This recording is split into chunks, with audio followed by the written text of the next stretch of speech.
Good afternoon, everybody. I'm Kenneth Cleveland, and joining me here in just a half a second is going to be Ricky Emerson, who is my cohort my co-presenter. You're a cohort all by yourself now, Ricky. Did you know that? There we go. Hey, whatever it takes. All right. We got some really cool stuff to talk to you about today, and it's time I come clean. I'm going to do that. What I want to talk about today is language patterns in persuasion. That's a huge one. It is. So, what are language patterns? For those of you that don't know, things like embedded commands, binds, cause and effect language, presuppositions, and they go on and on. But I've been known recently, over the last few years, to actually say they don't work. What the heck? So let's talk for a minute about what they actually are. And then I'm going to come clean. So what they're described as is strategy, tactics, if you will, where you fog the conscious mind of someone and drop in suggestions. There's a little boy, shall we call him, that tries to go out and teach spy techniques. Anyway, who talks about how we just fog the conscious mind and tell people to have sex with us or do all these different things. Well, can it work? Sure. I've got a 5-year-old son. I could probably fog his mind and tell him to wash the dishes, but he couldn't reach the sink. I don't think that's going to work too well. So what gives with this? Does it work or does it not work? And the answer is that it's not that simple. And so for a period of time, I began saying that they don't work because I wanted to try to get people off of this kick of just thinking that all they had to do to sell is go learn how to say a confusing set of words and then say something that sounds like a command.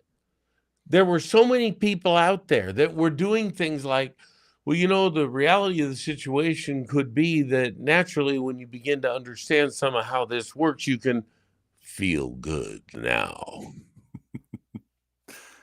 Well, if that doesn't make you laugh or smile, I don't quite know what will. Sounds like a damn comedy routine, doesn't it?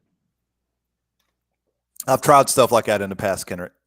Okay. Yeah. I, absolutely not. And I actually recorded it on my phone. This is when I was in the audiology space, right? And I was like, hey, because I'm always like, whenever I learn techniques from whatever I'm learning, I'm somebody, I just don't want to learn something. I want to actually implement it, learn it, experience it. Too many people just want to learn all of these techniques, but they don't do nothing with it, right? It's kind of like a book club. Like, no, I want to learn this stuff to actually implement it. So, every single time I've done it, they just looked at me like, huh?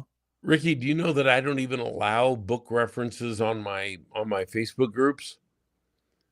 It does no good. Everybody goes, oh, read this, read that, read that. And then you ask people, tell me the top 4 takeaways from the book that you're recommending. Oh, I just found it, and I think you might want to look at it. All right, look. Why is it then that if this works, we should be able to get the conscious mind out of the way and drop something into the unconscious? For those of you with a bit of NLP background or persuasion training, this is what even I taught back 35 years ago. But let me share some information that will help bring you up to the new age where you can use these kinds of skills. First of all, context counts. So I want you to just let that into your head, understand it. Context counts. What's context? What's the frame being put around the situation, around the conversation. You can't walk up to a hotel manager and say, I'm just curious, what is it you're not thinking about? Give me all your money. And by the way, where's the restaurant? You can't do that. They're going to look at all what money? It's not going to work. However, if you're talking to someone in a sales context and they say, I want to learn these skills, or I want to be involved with your personal growth program or your investment program or whatever you're selling, because I want to take good care of my family. I want to be the best I can be.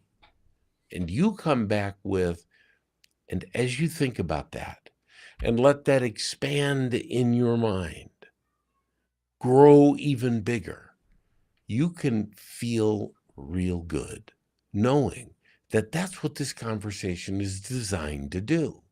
Mm. That's extremely powerful. And there we have a context. There we have the context that makes it work. Listen to me. I'm telling you how to do it. I'm showing you exactly what to do. If you have the context, then we need the tactics. But context, tactics, something's missing. Something's missing. What is it? Strategy. So this is where dream state selling comes in. Dream state selling gives us a strategy that enables you to start at the beginning so that you'll know how to be able to get someone on the same page as you. We call that framing. Mm-hmm. Not only will they be able to do that, but then we're going to show you how to combine it with authority. Now, you say, well, framing, that's pretty easy. And I would say, no, it's not.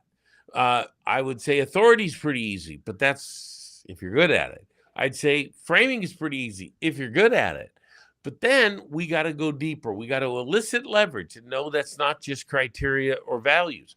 And from there, we have to find a reference experience. And what if the reference experience is an away from thing? Ricky, you and I were talking this morning, and I demonstrated how to clear an away from experience so that you could focus on the towards, because we don't practice pain-based selling, do we? Not at all. No, we flip it real quick and then, get them into the excitatory state. Well, we flip it and we fix it. Mm-hmm. We can actually, if we do it right, we can actually clear the away from and move it to the towards. But the fact is, we are moving to the towards. Why? Ricky, why don't we practice pain-based selling? Can you say it in a nutshell? Yeah, well, because number one, people are not very resourceful from that state. Number one, it's producing all these chemicals in their brain, right? That we have to overcome, and we expect them to shut that off whenever we start to say, okay, imagine that this problem is no longer a problem. How would your life be? They can't get there, right? A lot of times, right? Because they can't get there, period, if you've elicited it strongly. Exactly. Get them crying and all of that stuff. And I used to pride myself in that. I know you did too. Me too, yeah. If they're at the level of crying or even feeling significant distress, you've released a whole bunch of neurochemicals in the brain that are designed to shut them down, to shut them away from seeing towards. That's a funny way of saying it. It's designed to make them see away from. It's designed to help you to fight, or freeze. It's why we all are here today, because our ancestors fought. They were frozen in place. They somehow escaped. They somehow escaped the danger by looking at the danger. We need to open them up and show them the opportunity. And people might say, but is there the same leverage? And Mhm. here's where it gets good, folks. Please listen up, focus in. I want you to move into a place right now of possibility in your own situation. I don't care what you're struggling with. I want you to use it as a springboard. Jump in with me right now. Feel the opportunity that you have ahead of you. In fact, if you were to say in your mind every day, every morning, every night, life is rigged in my favor. Life is rigged in my favor. It doesn't matter if it's true or not, because we can convince ourselves that it is. How? By moving our unconscious aside and dropping these suggestions in. How do we do that? How about first thing in the morning when we get up, last thing at the evening when we go to bed? Go to sleep thinking on life is rigged in my favor. Get up. Life is rigged in my favor. What are we doing? We're using embedded commands, if you will, on ourselves. I always wanted to persuade everybody else, Ricky. And the first person we should persuade? Ourselves. Yeah. Yeah. If you're listening to what I'm saying and you're following this, all we have to do is expand that into our future. What does this make possible for you? And as it becomes possible and you feel that, doesn't it feel better? Wouldn't you like to have this kind of a conversation? And by the way, if you would, join us in our Facebook group, and we'll give you the link for it right here in just a second. Join us there and continue the conversation with us. Join us on X, YouTube. We're all over the place, and you can join us there. And I'm so glad that you're with us there. But let's continue this conversation, because it's like, turtles all the way down. It goes and goes and goes and goes and goes. And what we can do and what we love to do is help you go there.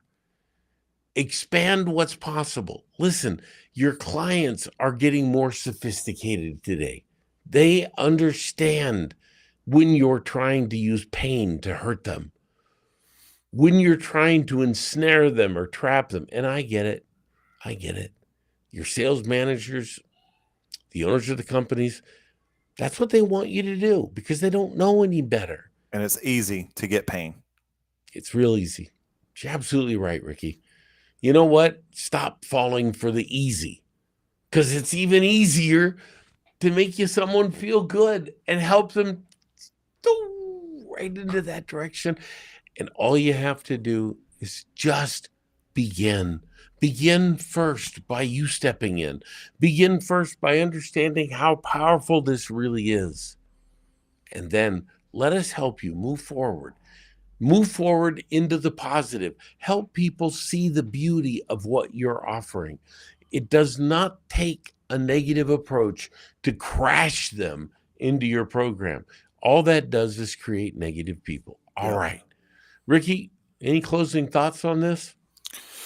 No, I mean, as somebody who made a whole living off of pain, like I've made probably millions of dollars using that process, and I mean, it works. Okay, it's just more effective once you know how to use other leverage aside from pain, right? Absolutely right. So somebody might be listening, and you might use pain now and say, "Well, what are these guys talking about?" Like I earned 6 figures a year, 7 figures a year, whatever the case may be, and but the sophistication of the market is changing, right? Prospects are, I've actually been called out before, and I was very, the guy was like, well, you're trying to get my pain so you can kind of manipulate. I was like, yeah, I am, right? But once you understand how to get the other leverage points, everything becomes so much better. And even this, ever since I've switched to the dream state selling process, my closing rate has went up, my objections has went down. But let's just imagine that everything stayed the same, right? There was no change.